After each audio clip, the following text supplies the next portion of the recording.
You're on TRE, and now we're going to talk to John Withington on his book, Secrets of the Centenarians. I hope I'm saying it right. What is it like to live for a century, and which of us will survive to find out? Good afternoon, John. How are you? I'm fine, thank you, David. How are you? Yeah, lovely. Great to have you on, John. And this is a fascinating topic. And I wanted to start off really by a woman that you feature in the book, French woman, Jean Calment. Have I said that right? That's pretty good, yeah. Oh, okay. Now, she lived to be 120 years old back in 1995, which was a record at the time, was it?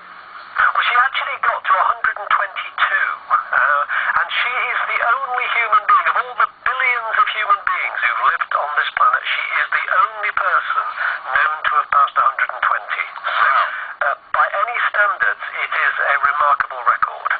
It certainly is, and again, that kind of echoes the fact that we're seeing more and more people reach that 100-year mark. I know quite a few people in their 90s who are very active people, who are friends of mine, and you just didn't see that so much many years ago. So are we seeing more and more people in their 90s and reaching 100 at the moment? Yes, that's absolutely true. I mean, what actually sparked me off writing this book was something that happened 30 years ago, and I saw a cutting in a newspaper, so this was about 1984, 1985, saying there were 2,000 centenarians in the UK, and that compared with just 200 30 years before. So in 30 years, the numbers had gone up 10 times, right. and nowadays we've got about, I think, about 14,000, I think, in the UK is the figure now. And yes, the number is going up all the time. But Jean Calment is still out there on her own, and her record doesn't appear to be in any danger at the moment, because the oldest human being alive at the moment is 117. I was going to say only 117, but that sounds a bit disparaging. Just the young whippersnapper then, yeah. Yes, absolutely. Again, not just the numbers that are growing, but the rate seems to be speeding up as well. The amount of people in their hundreds. Obviously, there's more people on the planet, so that surely has something to do with the fact that there's how many more on the planet than were maybe 500 years ago, 1,000 years ago.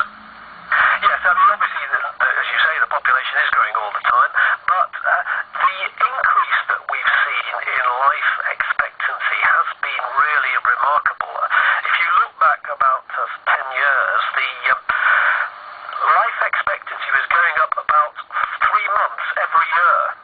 Now, that's an extraordinary rate of progress. Just a note of caution, though, in the UK, over the last 7 years, the rate of increase has slowed down. So since about 2010, the rate of increase has slowed down. So we are living longer, but the pace at which that is increasing has slowed down. And nobody knows exactly why. Various explanations are offered, including austerity.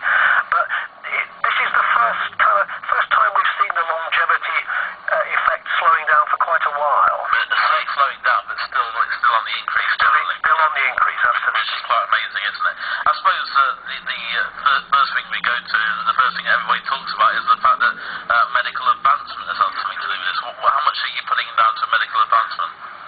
An awful lot, absolutely. Because picking up that point you were making, that the more people there are, the more people are likely to live to 100. What we've seen really over the last 100 years is, first of all, we saw the elimination or the great reduction in childhood mortality. So you go back 100 years, an awful lot of children died very young. We managed to defeat that, so there were more children who were able to continue their journey. And then we got rid of the infectious diseases through vaccination, things like polio, tuberculosis, which were killing off people in the middle of their lives. Yeah. And then probably since the Second World War, really, what we've started to do is see the extension of people's lives once they got old. And obviously, in all of those aspects, the improvement of medical science has been a huge effect. And we can expect medical science for the foreseeable future to go on inventing new things. Again, also, we do know a lot more about what's good for us, what's bad for us, I suppose, as well, don't we? I mean, back in the 50s, wartime period, nobody questioned whether smoking would be bad, not in general, I mean. But now we know it is. So that there are, the knowledge is growing as well all the time, isn't it? Yes, it is.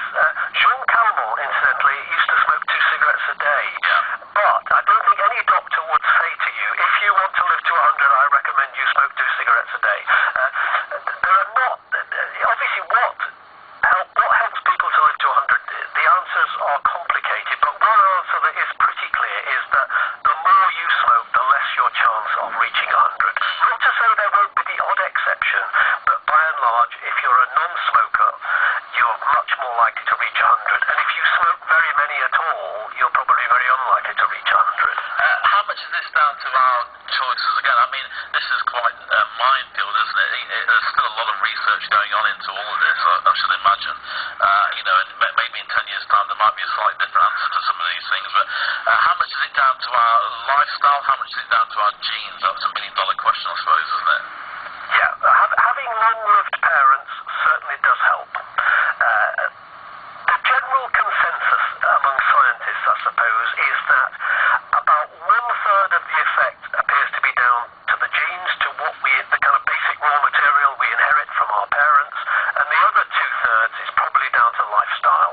But it's very difficult to make assertions about particular kinds of lifestyle, because you might have two people, one who drinks no coffee and they live to be 100, and then somebody else who drinks coffee and they die at 80. But you can't say, oh, well, drinking coffee makes you live a shorter life, because there might be all sorts of other differences between those people. And I think what we're getting at, what we're seeing is that at one time there were so few centenarians that it was very hard to draw any kind of conclusions about them.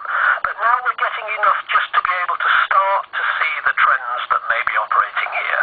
Okay, and are we going down back to the basics and saying, actually, most centenarians are people that would exercise and eat healthily, or is that just not there yet? No, I think that, again, we're talking percentages. You will always find the exceptions. I've not come across any indications of any obese centenarians. So nobody who is obese is going to make it to be a centenarian. Not everybody who gets to be a centenarian is a fitness fanatic.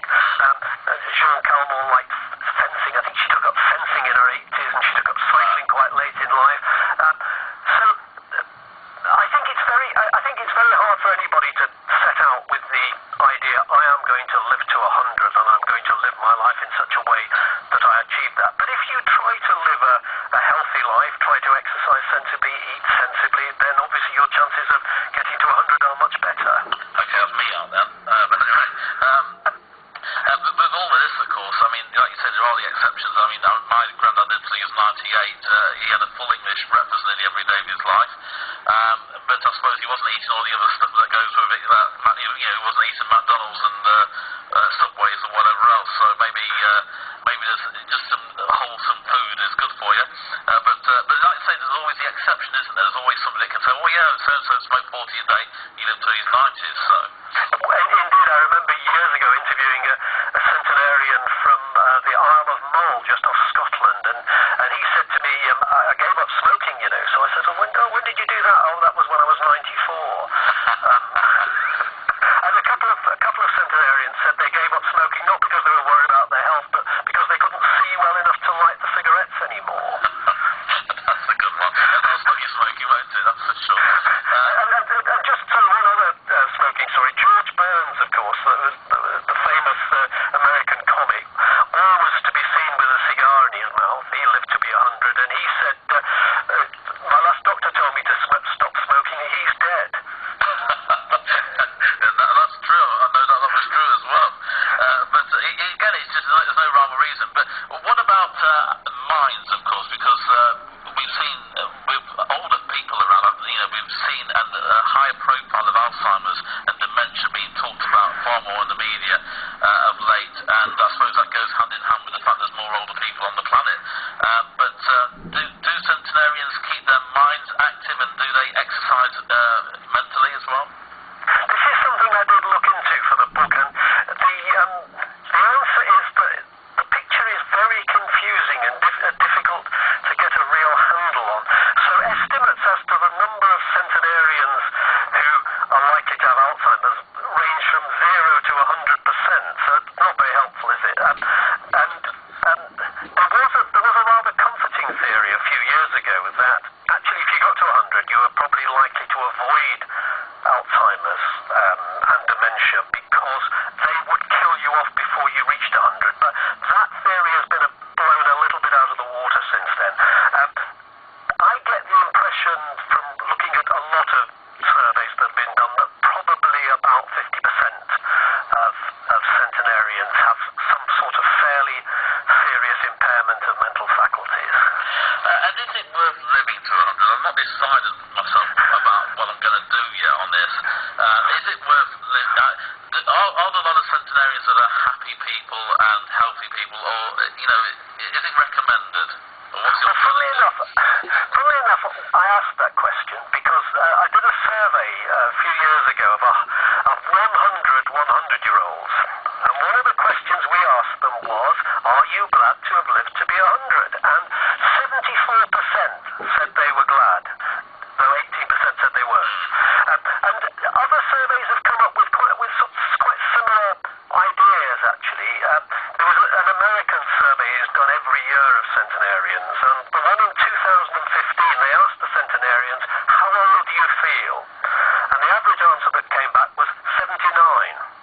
So a lot of centenarians, I'm happy to say, do seem to get a great deal of satisfaction still out of life. And of course there is that feeling of achievement, and I think that buoys up a lot of centenarians. I remember one woman saying that she felt she loved passing 100 because people made more of her now than they had at any other time in her life. Wow. I suppose it must be quite a strange place to be until you get there. You don't really know what it's like. I suppose because a lot of your friends will have gone, a lot of people from your generation would have gone, and that's something that I can't fully relate to, being in my 40s at the moment. So, but anything on that, because they lose a lot of family, a lot of friends. Yeah. It can be quite a lonely place, I should imagine.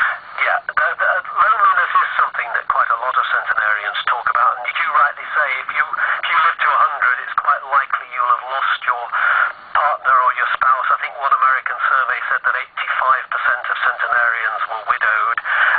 You may have outlived your children or even your grandchildren. Sean Calmont outlived her children and her only grandchild. And of course a lot of your friends will have died off. Probably most of your friends will have died off. So loneliness is undoubtedly a problem. But one of the interesting things is how quite a lot of centenarians seem to manage to develop new interests when they pass 100. There's a famous English centenarian now dead called Henry Allingham, who was a survivor of World War I. And he developed a whole new life after he became 100 because he'd never talked about the First World War before then. But once he passed 100, he started going on speaking tours because he didn't want people to forget the sacrifices that people had made during that war. And other people have taken on new things. A man started taking art classes, for example, when he passed 100. Marvellous, absolutely amazing. And we can learn a lot as well. Now, I don't want to know your age, but if you ever get to 100, are you going to write the sequel to the book? This is what it's really like. Well, it would certainly open up, as you say, you don't really know till you get there. But I've got a while to go yet. Oh, that's okay. But if I ever do get there, I would love to think that I would still be in a state to write another book. Well, if I'm still around, I'll get you back on the show. Thanks for coming on, John. I wish you all the best. The book's called The Secrets of the Centenarians, and it's available on talkradioeurope.com. If you want to go onto our webpage, click onto our bookshop banner. It will be available soon there, and of course in other places online. John, wishing you all the very best with the book and a happy long life, sir. Thank you. Thanks very much.